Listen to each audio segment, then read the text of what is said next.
driving to pick up Joel after his business dinner. His client sat in the back seat, speaking without restraint. "Is this your new assistant? TSK. Not as attractive as the last one." Joel hurried to explain, forcing a smile. "You're mistaken. This is my wife, Selena." "Not." But the client, reeking of alcohol, cut him off. "Well then, your taste in wives is far worse than in assistants." The light turned red. I slammed on the brakes, my face turning cold. Chapter 1. Don't take it to heart. He's drunk. Seeing my expression darken, Joel quickly lowered his voice and leaned closer to coax me. His warm breath mixed with alcohol brushed against my ear. The client, oblivious, kept slurring obscene jokes. "Oh, Joel, I'm telling you, that assistant you brought last time, now she was something else." Joel froze mid-movement. I turned my head and unexpectedly met his pleading eyes. "We'll talk at home," Joel whispered, trying to appease me. I knew what he meant. With the rise of AI, the traditional creative industry was in decline. The company we founded together, JC Studios, was in urgent need of transformation. This client was crucial. Joel was afraid I'd lash out and ruin the deal, undoing all his efforts. I understood the stakes, but my eyes locked on the taillights ahead, while a numb chill spread through my limbs. Joel's assistant was someone I personally hired, a scholarly young man with glasses, lean and clean-cut. He had nothing to do with the word sexy. A woman bought for the night? No, Joel would never stoop that low. Then who exactly was this assistant that the client kept reminiscing about? The atmosphere in the car turned glacial, yet the client was oblivious, smacking his lips, savoring the memory. He slurred again. Long curly hair, the way her waist twisted when she toasted, and that chest bouncing up and down. "Hick, what a beauty. If I hadn't seen you two making out, hick, I would have taken her home myself." Joel's face went deathly pale. He jerked forward, nearly climbing into the back seat. "Sit quietly and rest. I'll wake you when we arrive." His tone was hard, as though forgetting the man behind him was a powerful client. Luckily, the man was too drunk to notice. Already snoring, the light turned green, rigid with rage. I slammed the gas. The car shot forward, throwing Joel back into his seat. He glanced at me quickly, fastened his seatbelt tighter, and said nothing. I gripped the wheel, my trembling hands refusing to steady. In the company, there was only one young girl with long curly hair, and she was the same one Joel was desperate enough to protect, even at the risk of offending a client. My assistant, Eva, Joel's freshly graduated cousin. Chapter 2. Do you have no shame? The moment we dropped the client off and Joel got back into the car, I slapped him. He had expected it, tilting his head so the force landed weaker. "Selena, I'm exhausted. Can we talk when we get home?" He really did look tired, so tired that his shoulders collapsed the instant he spoke. He rubbed his temples, leaned back with his eyes closed, and stayed silent for a long time. Talk about what? The car was dark, shaking all over. I stared at his shadowed profile, tears flooding uncontrollably. My hollow voice trembled with my body. Talk about how you schemed to put Eva right under my nose? About how you took her to meet clients behind my back, how you kissed her in front of them. Eva's mother had married Joel's uncle as a second wife. They weren't related by blood, but still, they carried the name of cousins. "Selena, stop." Joel suddenly dropped his hand and barked. My reason snapped, digging my nails into my palm. I met his drunken eyes through the dark. My words didn't stop. "Or do you want to tell me how you, Joel, called her your cousin in public, while taking her to bed in private?" "Selena, that's enough. I'm telling you, it's not as filthy as you think." His roar cut me off. This time, Joel sat up straight, leaning in close. His drunken eyes glistened with water. "Have you forgotten? That night I begged you, how did you answer me?" My breathing stalled, then quickened. Joel was talking about last Tuesday. I had cooked for hours after a sleepless night, waiting for him to come home only to receive a call. His voice slurred with alcohol. "Babe, can you come to Yushin Club, please? This client's impossible. I can't handle him alone." I hung up without a word, dumping all the food into the trash. Joel had drunk too much that night. He forgot that I once told him I despised men who dragged women into business banquets. And he forgot that night was our wedding anniversary. Normally, I would drive to pick him up, arriving on the dot. But that night, I was too angry. I went to bed early, tossing until nearly dawn before Joel finally stumbled home. I pretended to sleep, hearing him stand by the bed for a long time. Chapter 3. In front of me. Joel's face was dark. If Eva hadn't come to pick me up that night, do you realize I might not have even made it home? I would have gone straight to the hospital for gastric lavage. She only got forced into kissing me because she was trying to pull me away from the table. She's a good, innocent girl who endured that humiliation for my sake. After dropping me off, she even stayed in the car until I sobered up before leaving. If it weren't for Eva, I couldn't even have closed that deal with the client. Moisture clouded Joel's eyes, then suddenly turned into tears that streamed down his cheeks. Selena, I've never betrayed you. I never cheated. And I've never once thought about being with another woman. But Selena, honestly, this past year, I really feel that something between us has changed. The alcohol began to fully hit. Joel's confident defense gradually dissolved into a slur, mumbling until he finally collapsed. Drunk, I stared blankly at his tilted profile, not even realizing that my own tears had already dried. From beneath the seat, Joel's phone buzzed again and again. I leaned down and picked it up. The screen showed messages from Evita. My hand trembled as I slid open the lock screen, typing in my own birthday. It unlocked easily. The sender's profile picture, unsurprisingly, was Eva's cute selfie. Message after message popped up. Big brother's not behaving. Why is tonight's goodnight so late? Don't tell me you drank too much again? Should I ride my fiery wheels to come rescue you? Dummy. Next time something like this happens, you should tell me in advance. Come on. Where are you? I'll come pick you up right now. The buzzing stopped. My fingers shook as I scrolled upward. 6 pages. The chat log's timestamps all belonged to today. The screen was a sea of gray bubbles, Eva talking to herself. Almost got caught. Thank goodness Selena didn't notice. Pouty selfie, JPG. Selena is always so fierce. I really can't bring myself to call her sister-in-law. Calling her boss slips out easier. Hee. Tongue out selfie, JPG. Brother, I'm going downstairs to eat. I brought you a coffee with love. Selfie with coffee cup labeled brother, JPG. The weather is so nice today. All the flowers downstairs are blooming. Flower tucked by temple selfie, JPG. Finally, on the 7th page, I found a single green bubble. Joel's message, sent last night at 9:21 p.m. Good night, Evita. Chapter 4. The night was deep. I parked the car at the foot of a deserted hill. Joel's phone lying on the center console. Eva's calls came one after another, flashing and fading in the darkness. Leaning over the steering wheel, I stared blankly at Joel's profile. His last words before passing out kept echoing in my ears. Changed. Yes, it had changed. 5 years of dating. 5 years of marriage. Joel and I had met while starting our business. From nothing, we built JC Imaging together. 10 years of shared struggle. Until this year,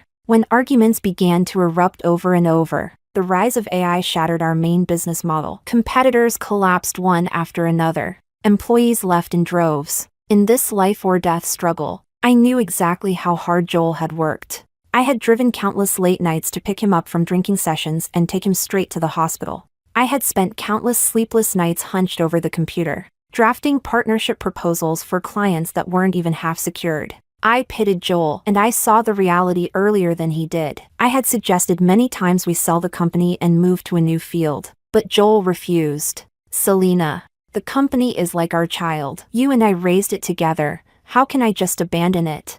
He clung to a crumbling company, like a man refusing to evacuate his home in the path of a disaster. I persuaded him. We're still young. We can start over. I scolded him. Joel, the company's been losing money for 3 quarters straight. If this keeps up, our 10 years of savings will vanish into thin air. I pleaded with him. Honey, didn't you say you wanted to be a father? Weren't we planning to have a baby this year? Are you really willing for our child to be born into a family on the brink of bankruptcy?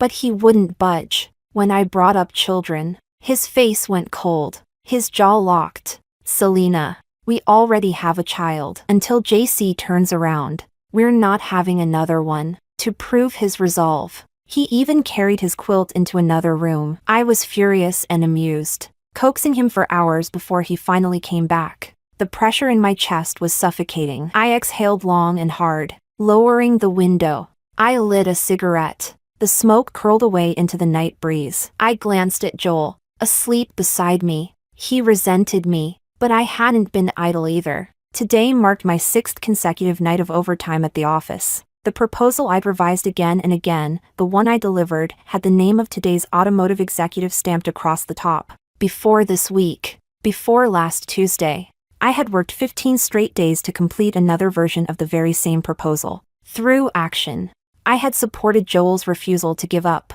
but Joel said, if it weren't for Eva, I wouldn't even have landed this client. He forgot it was me who stayed up all night on our wedding anniversary, who handed him the final version of that proposal. Talk talk. A knock on Joel's window. I startled back to the present and turned my head. Joel was still asleep, and there stood Eva, miraculously having tracked us down, her gaze cold and sharp through the glass. In the stillness of the night, her phone chimed with a pleasant ding-dong. I glanced at the console. Joel's phone pulsed with a soft pink breathing light, flashing in sync with the missed calls. They had installed some couples app, complete with location sharing. The pink glow and sweet chime, a ritual of matched love. Chapter 5. I reached out, grabbed Joel's phone, and stepped out of the car. Eva's gaze locked onto me as I walked around the hood. Stopping in front of her, she didn't bother greeting me. Her chest lifted, chin raised, jaw tight, none of the caution she usually showed me in the office. You came to pick him up? I tilted my head toward the car. Joel leaned against the window, profile sharp in the dim light, his proud brow bone, the bridge of his nose. At 32, he was in his prime, devastatingly handsome. Eva's eyes followed mine, landing on Joel's face. What showed there was undisguised tenderness, affection, like I didn't even exist. Wordlessly, I unlocked Joel's phone from a hidden folder. I pulled up the app with 2 pink hearts. On the homepage, Days in Love, 10. The linked account, Eva's smiling profile picture. The account creation date, last Tuesday. My lips curved, and I turned the screen toward her. This, you installed it behind his back, didn't you? Joel had never been good with electronics. Notifications piled on his phone unchecked. This app was hidden so well, he probably hadn't even noticed it. No. Eva's expression faltered for only a second before she lifted her chin. I told him I lost my phone. Needed location sharing. I tricked him into installing it. My brow twitched. My stomach dropped. The smile slid off my face. The hand gripping the phone began to tremble uncontrollably. I know what you're thinking. Eva caught every flicker of emotion across my face. She slipped her hands into her pockets, a mocking little smirk tugging at her lips. You think it's just one-sided, don't you? Sorry. Truth is, Joel knows exactly what this app is, and he didn't delete it. He knows I like him. He knows I've liked him since high school. 4 years. I came to your company for him. I kissed him in front of a client. I used my mouth while he was drunk. Eva's eyes glittered. She let the rest hang suggestively in the air. Of course. He scolded me afterwards, but not once did he push me away. She dangled a set of car keys. And after that, he bought me a car. You know what that means. Step by step.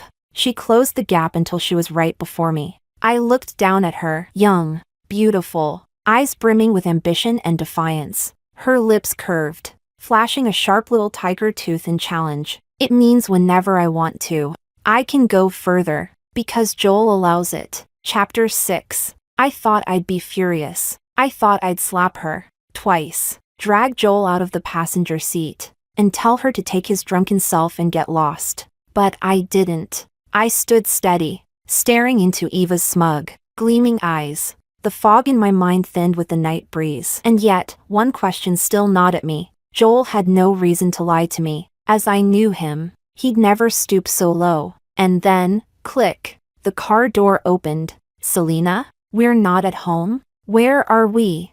Joel's voice slurred, his steps unsteady as he climbed out. If he truly wanted to deceive me, he could have just stayed asleep. But the night air had woken him. The moment he saw both of us, he steadied himself. The three of us stood in a tense triangle, Joel at the apex. His gaze, instinctively, fell first on Eva, and in that instant, his eyes lit with that familiar spark. A spark I'd seen countless times in our decade together. It lasted only a heartbeat, but it was enough to drag my heart into the depths. At that moment, I finally saw clearly. Joel hadn't even realized it himself. His feelings for Eva were no longer innocent. He wasn't just lying to me. He'd managed to lie to himself. Brother, I came to get you. Eva's voice was syrupy, intimate. She rushed toward him. It's the middle of the night. What are you doing here?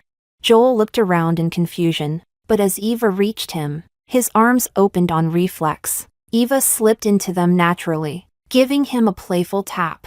You didn't answer my calls. I worked so hard to find you. Thank God for the location sharing, otherwise I'd have been worried sick. Her whole body pressed close to his, perhaps mindful of my presence. Joel shifted half a step away. He chuckled softly. Your sister-in-law's here to pick me up. What's there to worry about?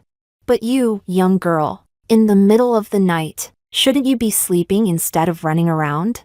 How can picking you up be running around? You wouldn't even answer my calls. Eva shivered dramatically, burrowing further into him. You never grow up, do you? Joel sighed helplessly, and then he glanced at me, before opening an arm, loosely encircling Eva in a protective space. The triangle shifted. One side, him and her, locked in their own warmth. The other side, me, standing alone, just a few meters apart, but it might as well have been a chasm. Chapter 7. Joel. I called his name, lifting my wrist to glance at the time. 5 in the morning, perfect timing. I looked toward the mountain peak. Can you walk? Go up there with me? Now? Joel's brows knitted tight. His gaze met mine for a second, then fell, hesitant, toward Eva's shoes. The young girl, always chasing beauty, had come out in the middle of the night wearing a pair of pointed stilettos. Brother. Eva's fingers, curled around Joel's arm, pressed a little tighter. Joel understood her meaning. He covered her hand with his own, ready to refuse me. Eva. She. Not her. Just you and me. I cut him off, eyes locked on his movements. There are things I want to say to you alone. Joel froze, caught off guard, but before he could respond, Eva jumped forward, blocking his way. No, I'm coming too. She didn't call me sister-in-law, didn't call me boss. She spat out my name. Selena. Why do you want him to climb a mountain with you? Whatever you have to say, say it here. Fuming and flustered, she was like a little sparrow with its feathers puffed up. For a second, I almost laughed. A dark, nameless mountain at dawn. It did look like a strange place for a talk, but I knew Joel wouldn't refuse me. That mountain carried our memories. For 10 years. Every year, we had climbed it together on this very day. And sure enough, all right. After holding my gaze for more than 10 seconds, Joel nodded, but his feet didn't move. He looked down at Eva, reluctant, his face full of worry. Eva, can you drive back on your own? Just let her wait in the car. Her lips puckered, ready to whine, but I cut in, my voice cold. Joel instinctively looked up at me. I turned and took the first step. 10 years together, Joel knew me as well as I knew him. At last, he seemed to realize I was angry. The sky was lightening. The wind had stilled. I strode ahead, hearing Joel's hurried voice behind me. Eva, be good. Lock the doors and stay put. I'll be down soon after I talk with her. Don't worry. I walked too quickly. Whatever Eva said in reply, I didn't catch. But what I did hear, clear as day, was the wet, intimate sound that only comes with lips pressed and tongues entwined. I stopped dead, my head turning halfway. In the dim light, 10 meters away, two silhouettes were locked in each other's arms, so lost in their passion, they didn't even notice me. I tugged my lips into a smile, then turned back, striding toward the peak. My eyes were dry, not a single tear. Chapter 8. The higher we climbed, the stronger the wind grew. I marched quickly. The mountain path usually took 40 minutes, but I finished it in half the time. Then I waited another full 30 minutes for Joel. A year spent drowning at the banquet table had already hollowed his body out. By the time the sun's first golden edge broke over the horizon, he finally reached me, panting, collapsing beside me. I said nothing, waiting for his breath to steady. Before I could even speak, he asked first, his tone sharp, demanding, "What exactly do you have to say? Why did we have to come all the way here?" Joel's brows were furrowed, his gaze cast down toward the foot of the mountain. Down there, our cars sat parked, mine, and Eva's. Following his gaze, a question surfaced, not one of importance. "Really, Evita, is that Eva's nickname?" Joel stiffened, his hand flying instinctively to pat his pockets, searching. Then he froze. I pulled his phone from my pocket and held it out to him. "You went through my phone?" Joel snatched it back, his voice suddenly rising. I kept my eyes on him, unwavering, until his composure began to falter. "Selena, don't misunderstand." In a rush, he pulled up the family chat, shoving the screen at me. "Before Eva's mother married my uncle, her nickname was Evita. Later she changed her name as she grew up. But the older relatives still call her Evita. It feels affectionate. I just noted it down casually. Nothing more." His explanation was fast, meticulous, almost too perfect, as if he had prepared this answer long ago, just waiting for me to ask, so he could throw me a flawless, airtight reply. I smiled faintly, said nothing. The sun lifted higher, a glowing semicircle now above the clouds. I stared at it for a while, then asked again, "Why didn't you tell me you bought her a car?" Another question, one that shouldn't matter, but Joel already had an answer ready. She didn't have a car, so I arranged one for her. For convenience. It wasn't a gift. He quickly pulled up a document on his phone, a purchase record. A car worth over $1 million, listed under the company's name. His expression was cautious, almost pleading, like he wanted credit. I know my limits. Even if I really wanted to give it to her, how could I not discuss it with you first? Every base covered, no flaws to be found. I turned away, silent again, watching the sunrise. The sun was halfway risen, spilling gold across the world. The dawn's brilliance, it was just like 10 years ago. That first time Joel brought me here, he'd been ready to confess, palms sweating with nerves. At the exact moment of sunrise, he'd grabbed my hand, words tumbling out in stammers. Now, another sunrise, still me and him, 10 years gone, the scenery unchanged. Perhaps this is where the cruelty of time lies. Landscapes preserve memory, but people never return to who they once were. As the sun finally broke free of the clouds, I rose to my feet. Joel stayed seated, looking up at me. "Selena, what is it you really want to say?" "Joel, let's get divorced." The words left us both at once. Joel froze. I smiled at him. "Divorce? Joel, the house is in my name, I'll keep it. The savings, we split 50-50. As for the company shares, I'll sell mine as soon as possible. You can move out today." The long-stilled wind suddenly picked up, whipping through my hair, rattling Joel's next words. "Selena? Do you even know what you're saying?"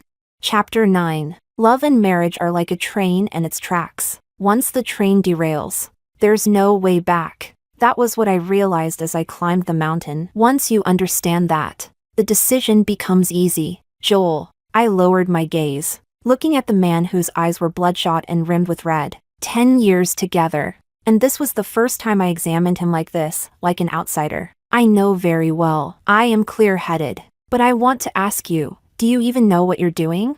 Eva is the girl you watched grow up as your little sister. When you were kissing and holding her, did you ever think about what you were doing?" Joel's face drained of color. Inch by inch, he shot to his feet, eyes wide with panic. "Selena, I didn't. You haven't gone all the way with her yet." "I know." I cut him off, my voice flat. "You said you never betrayed me, that you never cheated. What you really meant was just that, right? Emotionally unfaithful, but physically untouched." I gave a cold laugh, staring into his trembling eyes. "Joel, how long do you think you can hold that line? A week? 10 days? 2 weeks? And then what? Will you confess to me? Tell me you slept with your own cousin, and wait for me to divorce you?" "No, you won't. You'll cover it up." scrambled to hide, living in constant fear, eaten alive by guilt and shame, becoming exactly the kind of man you've always hated, the one you swore you'd never be. I let out a breath, smiling bitterly. Oh, wait, no, Joel, you already are. More than 20 years ago, Joel's father cheated with a female colleague, abandoned his wife and child, leaving young Joel without a father, without a happy home. Joel had sworn to me countless times, in this lifetime, I will always be faithful to you. I will never betray you. But vows, once broken, become knives that stab deeper with every memory. Joel staggered, pale as chalk, collapsing into a chair. His head hung low, too crushed to speak another word. Joel, you really are disgusting. I looked down at him for a long while, then lost all interest in speaking further. If you don't move out before tonight, I'll change the locks. The divorce papers will be sent to your office tomorrow. Take care of yourself. Chapter 10. The path down was much quicker than the climb up. In just 10 minutes, I was back at the foot of the mountain. Eva hadn't stayed in the car like Joel told her to. She was staring up toward the trail, face pale with anxiety. When she saw me come down alone, her face went white. Selena, where's Joel? What did you do to him? She screamed, lunging at me, manicured nails reaching for my face. I frowned, caught her wrist with my left hand, and slapped her hard with my right. The sharp crack echoed in the dawn air. Eva froze, stunned, clutching her cheek in disbelief. You. She couldn't even finish. I arched a brow, surprised she didn't start cursing. Smiling faintly, I asked, does it hurt? No need to thank me. That slap is just me helping you get used to the feeling in advance. She was still young, her eyes filled with tears, not understanding. Joel's still up on the mountain. I couldn't be bothered to explain further. Turning toward my own car. You came to pick him up, didn't you? Go. He needs you right now. I watched her stumble toward the trail, heels catching in the dirt as she ran up the path. Just as I was about to start my engine, my phone rang. On the other end was a kindly female voice. Selena, dear, you didn't forget it's Grandma's birthday today, did you? When will you and Joel be home? Joel's mother, for 5 years. I had called her mom. Saying it out loud, the truth ripped something deep inside me. But I knew she would understand my pain best. Mom, Joel cheated with Eva. I'm divorcing him. A sharp gasp, then silence. The line stayed quiet for more than 10 seconds before it was abruptly hung up amidst chaos. I froze, realizing something. Joel's mother had trouble hearing. She always kept her phone on speaker. And today was Grandma's birthday. The whole family would be there. That call had probably just told them all. What would Joel and Eva face now? I curved my lips into a faint smile and started the car. Whatever happens to them has nothing to do with me anymore. Chapter 11. After 2 sleepless days and nights, I was so exhausted I could barely think straight. I picked a decent hotel at random, turned off my phone, and collapsed into bed. When I woke again, the sky outside was already pitch black. The moment I powered on my phone, it buzzed nonstop. Dozens of missed calls and message notifications, half from Joel, the other half from my parents. Pressing my temples against the pounding headache, I steadied my emotions before dialing my mother back. The dial tone had barely rung once before she answered at lightning speed. I frowned, not even managing to speak before her furious voice lashed out. You ungrateful child. You finally turned on your phone? 10 years of love aren't easy to come by. Arguments are normal. Fine. But divorce? How could you throw that word around so casually? Just wait until I see you. You'll see how I deal with you. The noise in the background made it obvious. She wasn't at home. She was already on her way to me. In that moment of silence, all the tears I had been holding back vanished. Joel cheated. It wasn't complicated. Just one sentence was enough. On the other end, my mother choked up, and then another voice seized the phone. What did you just say? Who? Joel cheated?